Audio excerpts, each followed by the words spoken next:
안녕하세요. 성신여자대학교 간호학과에 재학 중인 이하영, 이슬비입니다.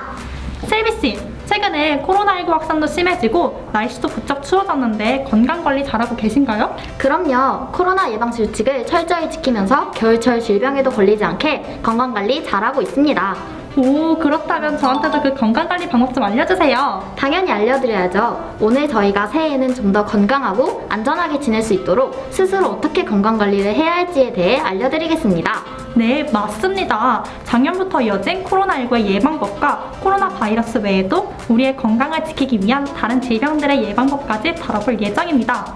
그리고 감염병 유행으로 인하여 달라진 일상과 이러한 일상 속에서 우리가 가져야 하는 태도에 대해서도 같이 이야기를 나눠보겠습니다.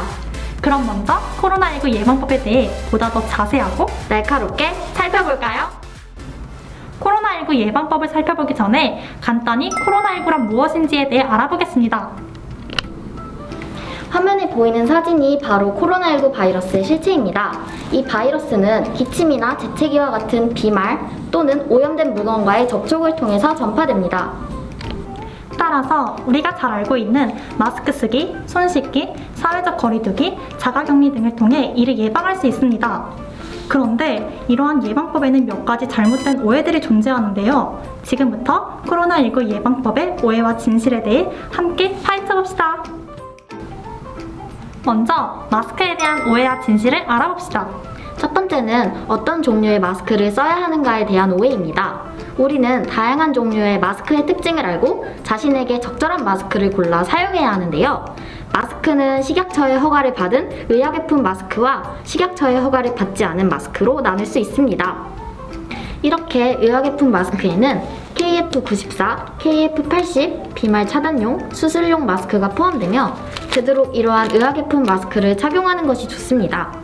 특히 호흡기 증상자, 건강 취약계층, 기저질환 등은 KF80 이상의 의약용품 마스크를 착용해야 하는데요. 그 이유는 KF 마스크는 보건용 마스크로 비말 차단용, 수술용 마스크보다 미세 입자를 차단하는 효과가 더 뛰어나기 때문입니다. KF 옆에 붙은 숫자들은 차단율을 나타내는데 이 숫자가 높을수록 차단율이 높습니다. 이러한 마스크의 성능을 참고하여 예방에 적절한 마스크를 사용해야겠죠? 만약 의약용품 마스크가 없다면 일회용 마스크나 면 마스크도 도움이 됩니다. 하지만 면 마스크는 의약용품 마스크보다 차단율이 낮으니 타인과 접촉이 적고 기저질환이 없을 때만 착용해주세요.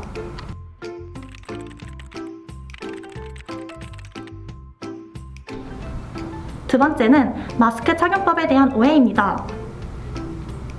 이 사진에서처럼 마스크를 턱에 걸치거나 주름을 펴지 않은 채로 쓰는 것, 코만 내놓고 쓰는 것은 모두 잘못된 착용법입니다.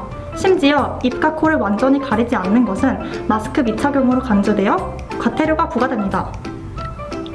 마스크 착용 시에는 얼굴 크기에 맞는 마스크를 선택하여 입과 코가 완전히 덮이도록 얼굴에 밀착하여 사용해야 합니다. 그리고 마스크 안에 수건이나 휴지를 덧대면 밀착력이 떨어지기 때문에 넣지 않은 상태로 써야 합니다. 마스크를 착용하는 동안은 손을 통한 오염을 방지하기 위해 마스크 겉면을 최대한 만지지 않아야 하며 만졌을 경우 30초 이상 비누로 손을 씻거나 손 소독제를 사용하여 손을 소독해주세요. 그럼 올바른 마스크 착용법을 보고 한번 따라해볼까요?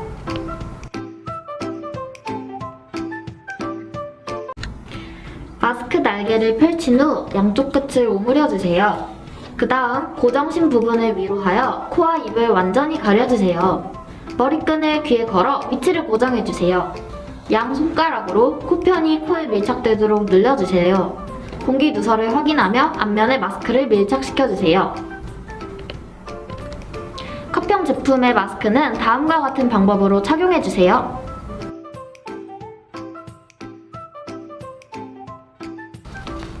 세 번째는 마스크를 버리는 방법에 대한 오해입니다. 마스크를 아무데나 버리면 환경오염을 일으킬 수 있고 손을 통한 오염이나 마스크에 남아있는 바이러스로 인해 추가 감염이 일어날 수 있습니다. 따라서 올바른 방법으로 마스크를 버리는 것은 매우 중요합니다. 올바른 마스크 폐기 방법을 보고 한번 따라해볼까요?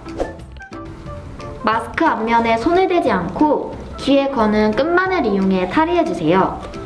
바깥면을 안쪽으로 접어서 끈으로 감아주세요. 소독제를 뿌리거나 비닐봉지에 넣어 종량제 봉투에 폐기해주세요.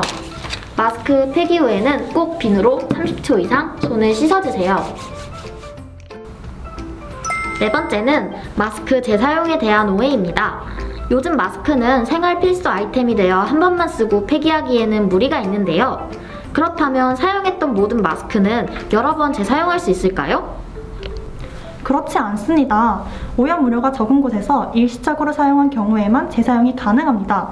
하지만 환기가 어렵고 사람이 많아 비말 감염의 우려가 있는 산밀시설에서 사용한 마스크는 재사용하지 않아야 합니다.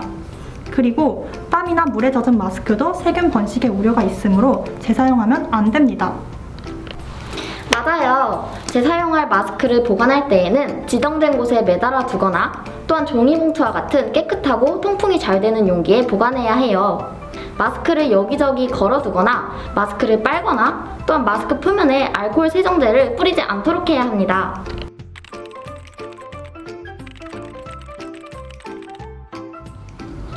마지막으로 실외에서는 마스크를 벗어도 되는가에 대한 오해입니다.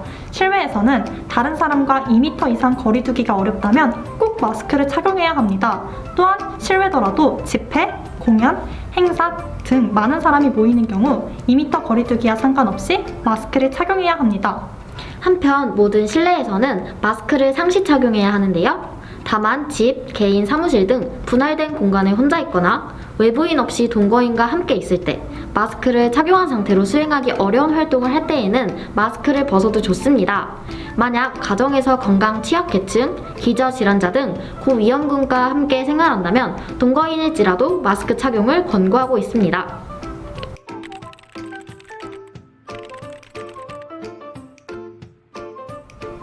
다음은 마스크 착용보다 선행되어야 하는 손 씻기와 사회적 거리두기에 대한 오해를 파헤쳐 보도록 하겠습니다. 좋습니다. 그럼 먼저 손 씻기 방법에 대한 오해를 살펴보겠습니다. 짧은 시간 내에 손을 대충 씻거나 아예 물만 묻히는 등 많은 사람들이 올바르지 못한 방법으로 손을 씻습니다. 손 씻기는 감염병 예방에 가장 기본적이면서도 효과적인 대응책이기 때문에 몇 초 이상, 몇 단계로 손을 씻어야 하는지를 잘 알고 실천해야 합니다. 맞아요. 손 씻기는 흐르는 물에 30초 이상, 비누를 사용하여 총 6단계를 거쳐 이루어져야 합니다. 그럼 바로 손 씻기 6단계를 한번 알아볼까요? 물이 묻은 손에 비누를 짜고 두 손바닥을 마주대고 문질러줍니다. 손등과 손바닥을 마주대고 문질러줍니다. 손바닥을 마주대고 손깍지를 끼고 문질러줍니다. 손가락을 마주잡고 문질러줍니다. 엄지손가락을 다른 편 손바닥으로 돌려주며 문질러줍니다. 손가락을 반대편 손바닥에 놓고 문지르며 손톱 밑을 깨끗하게 해줍니다. 흐르는 물에 30초 이상 꼭 비누로 씻어 감염병을 예방합시다. 만일 물과 비누로 손을 씻을 수 없다면 어떻게 해야 할까요? 짜잔! 바로 손소독제를 이용하는 것입니다. 손소독제는 에탄올을 함유해 살균 소독을 목적으로 하는 의약용품입니다. 손소독제의 에탄올 함유에 대한 오해를 짚고 넘어가 볼 텐데요. 손소독제의 에탄올 함유량이 높다고 바이러스 감염에 가장 효과적인 것일까요? 정답은 X! 아닙니다. 오히려 에탄올 함량이 높으면 바이러스 막에 벽이 형성되어 침투가 불가해지고 피부질환이 생길 수 있습니다. 따라서 에탄올 함량이 60에서 70%인 손소독제를 사용하는 것이 가장 좋습니다.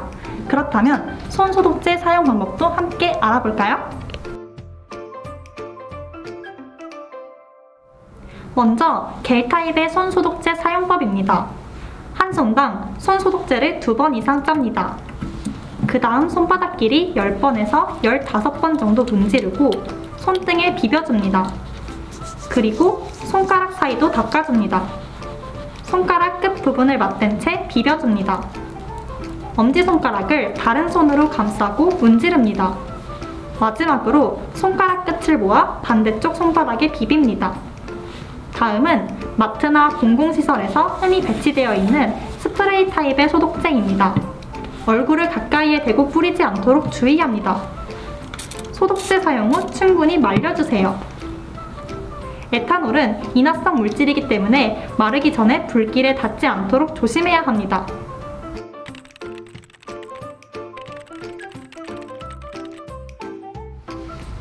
여기까진 알고 있던 지식에 새로운 정보를 추가하여 정리하는 시간이었다면 지금부터는 새로운 지식을 알게 되실 것 같은데요. 손 씻기에 이어 사회적 거리두기에 대한 오해를 다루어 보겠습니다.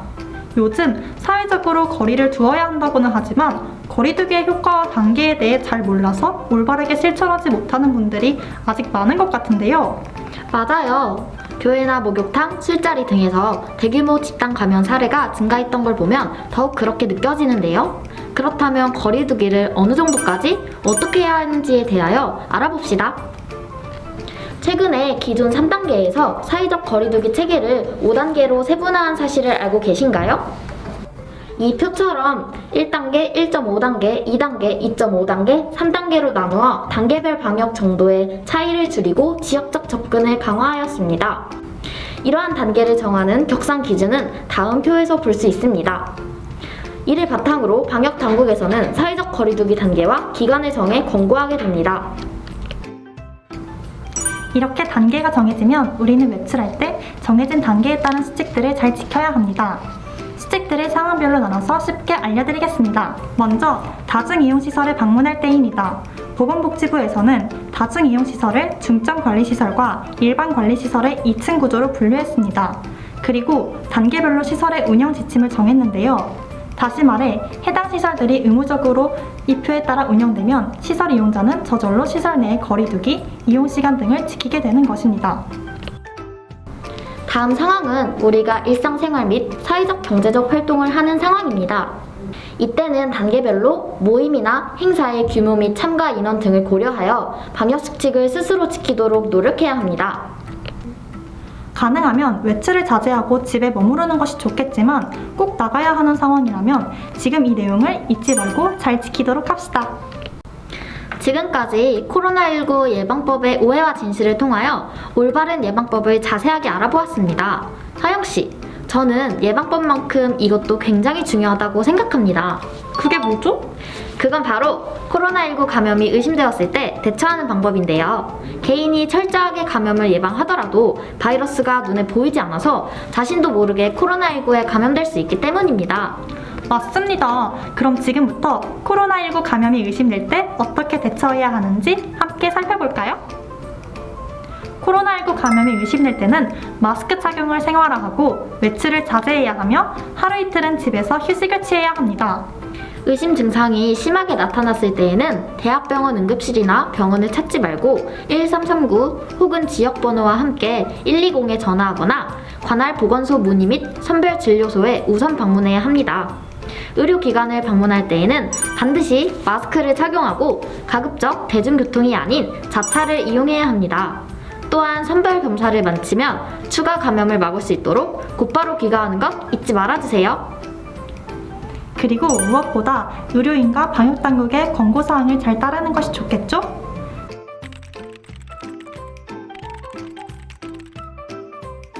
셀비씨, 최근에 무증상 감염자가 증가하고 있는 추세인데 이에 대한 대응에는 어떤 것이 있을까요? 최근에는 증상 유무와 관계없이 누구나 무료로 진단검사를 받을 수 있는 선제검사 제도를 도입하여 적극적으로 환자를 찾아 방역에 대응하였는데요. 실제로 선별검사를 통해 많은 확진자를 선별할 수 있었다고 합니다. 자신이 속한 지역의 선제검사 진료소와 기간을 확인하여 검사를 받아보는 것 또한 불안을 덜고 건강을 챙기는 방법이 될 수 있을 것입니다. 이제부터는 코로나19 외에도 우리의 건강을 위해 예방해야 하는 다른 질병들을 살펴보겠습니다. 요즘같이 춥고 건조한 겨울에는 기관지염이나 감기에 걸리기 쉽고 바이러스의 활동이 활발해져 독감, 신종플루, 폐렴 등 호흡기 질환에도 잘 걸릴 수 있잖아요. 네, 맞아요. 그리고 특히 호흡기 질환이 있는 사람은 일반인보다 극심한 호흡곤란과 증상 악화를 경험할 수 있습니다. 그렇다면 이러한 겨울철 호흡기 질환을 예방할 수 있는 건강관리법을 알아봅시다. 우선 적절한 온도와 습도를 유지하는 것이 중요합니다. 너무 건조한 환경은 기침을 유발할 수 있고 너무 습한 환경은 세균과 진드기가 번성할 수 있기 때문에 온도와 습도를 잘 조절해야 합니다. 빨래를 널거나 가습기를 이용하는 것이 적절한 습도를 유지하는 좋은 방법이 될 수 있습니다. 그리고 춥다고 창문을 온종일 닫고 있는 것보다 한두 시간마다 공기를 환기하는 것이 좋습니다. 겨울철에 실내 활동이 많아지면서 각종 미세먼지와 오염물질, 감기 바이러스가 밀폐된 공간에 떠다닐 수 있기 때문입니다. 한편 충분한 수분 섭취로 몸 안에 수분이 부족하지 않도록 보충해야 하는데요. 난방으로 인해 실내가 건조해지면 호흡기의 1차 방어막인 코점막과 기관지 점막이 말라 바이러스나 오염물질을 방어하는 힘이 떨어져 호흡기 질환에 걸리기 쉽기 때문입니다. 무엇보다 손 씻기, 마스크 착용 등 개인 위생을 철저히 하는 것이 큰 도움이 됩니다.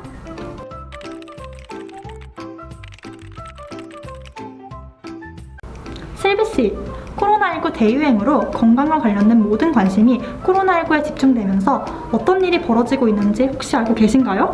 생명을 위협하는 다른 중증 질환에 관한 관심이 줄어 해당 질환의 피해가 증가한 일을 말씀하시는 건가요? 네, 맞습니다. 코로나19 유행 초기 영국은 1만 2천 명이 코로나 이외 다른 질환으로 사망하였는데 이는 만성질환 및 중증 급성 환자들이 제때 병원에 가지 못해 초래된 결과라고 합니다.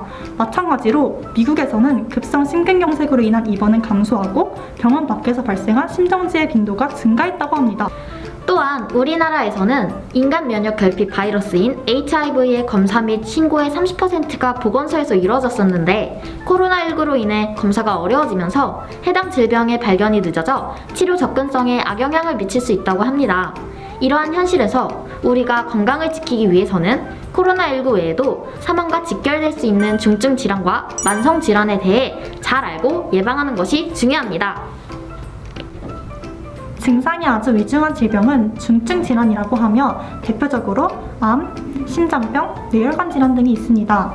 만성 질환에는 대표적으로 심뇌혈관 질환, 당뇨병, 고혈압 등이 있습니다. 중증 질환과 만성 질환은 밀접하게 연관된다고도 볼 수 있는데요. 이들은 유전적 요인이나 다른 환경적 요인이 원인이 되기도 하지만 상당 부분 생활 습관과 개인 건강 형태에 영향을 받습니다. 따라서 균형 잡힌 식습관을 유지하고 규칙적인 운동과 생활 습관을 갖는 것이 매우 중요합니다.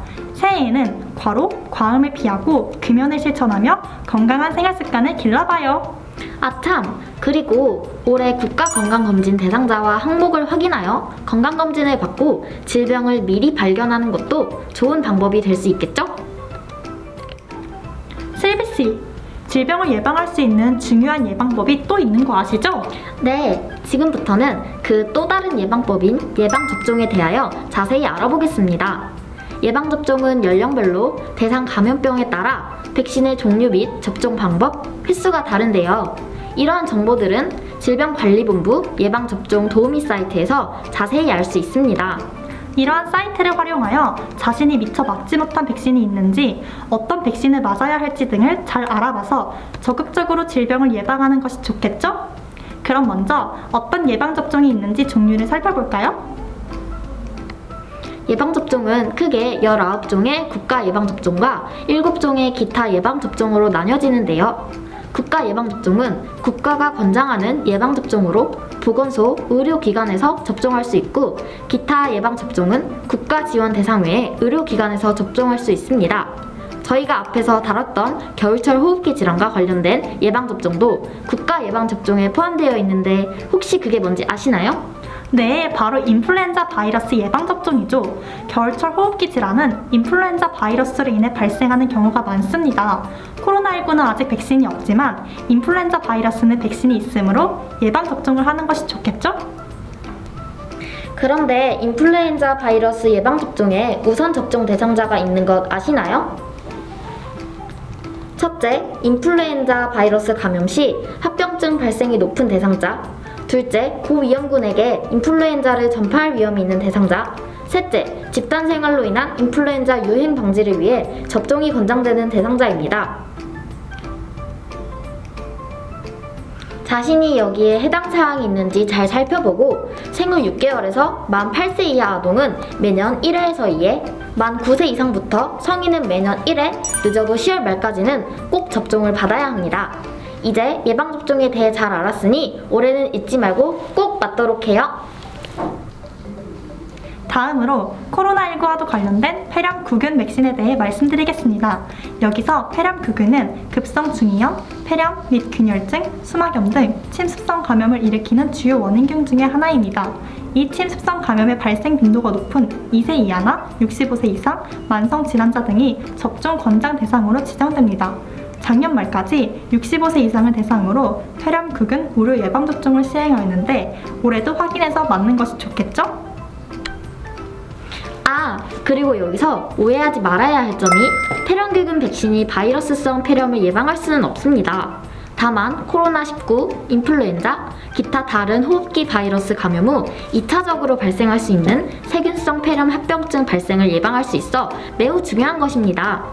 네, 이렇게 인플루엔자 바이러스와 폐렴구균 백신에 대하여 알아봤는데요. 이외에도 어린이부터 성인까지 권장 혹은 필수 예방접종 목록들을 참고하여 질병을 예방하도록 합시다. 코로나19 유행 시기에 의료기관을 방문할 시 아주 중요한 주의사항이 있습니다. 건강검진 혹은 예방접종을 하거나 아플 때 병원을 방문하려면 반드시 알아야겠죠? 먼저 의료기관 방문 전에는 가급적 사전 예약을 통해 환자들이 많이 몰리지 않는 시간에 방문하도록 합니다. 그리고 지정된 이야기를 유선 확인 후 방문합니다. 방문하고자 하는 의료기관이 대학병원이라면 반드시 보호자는 한 명만 동행하여야 합니다. 가까운 의원에 방문할 때에도 되도록 보호자 한 명과 동행해주세요. 의료기관에 방문했다면 보호자와 대상자는 마스크 착용을 필수로 해야 합니다. 손 소독 등 개인 위생 수칙도 잘 지켜야 합니다. 만약 대상자나 보호자가 코로나 증상이 있을 시에는 접수 전에 미리 알려야 하는 건 당연하겠죠? 이와 같은 수칙들을 잘 지켜 안전하게 의료기관을 이용합시다.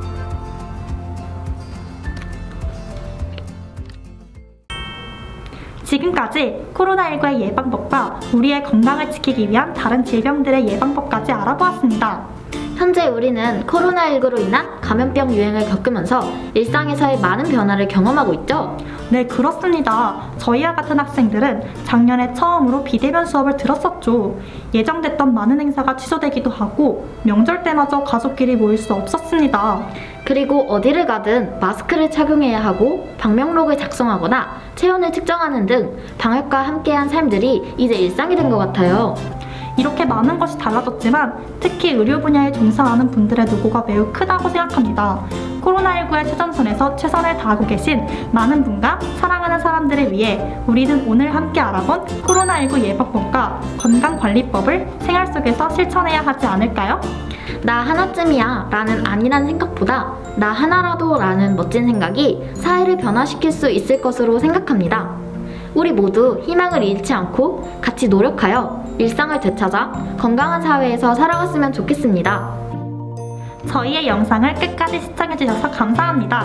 새해 모두 건강하세요.